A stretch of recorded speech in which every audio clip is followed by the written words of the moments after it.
I always remember the day that my ex-partner came to meet my grandparents, and we were in their house, and my nana kind of pulled me aside. And bearing in mind, I really, really loved and respected my nana, and they had an amazing relationship, my nana and my grandpa, but she's died now. But I remember her saying to me, "Does he look after you?"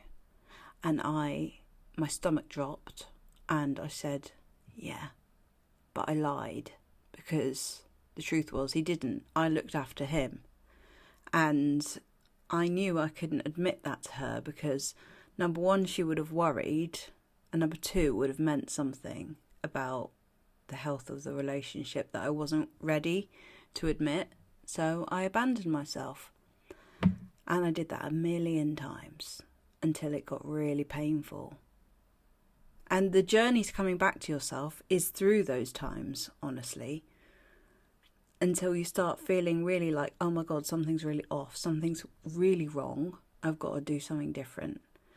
And when you do, when you crash, because you will crash, the more that you abandon yourself like that, the more it forces you to come back to yourself.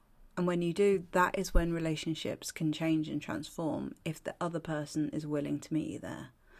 But it depends on if they are or not, you know. And the challenge is in facing the fear that they might not.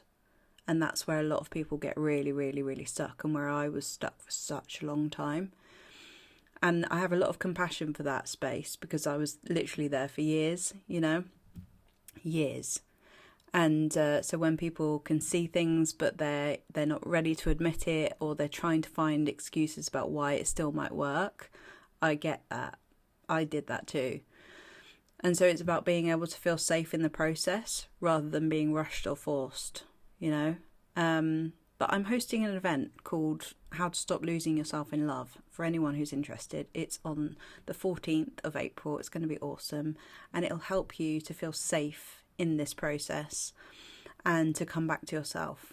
And I can't wait to see you there. You can find out all the information in the link below.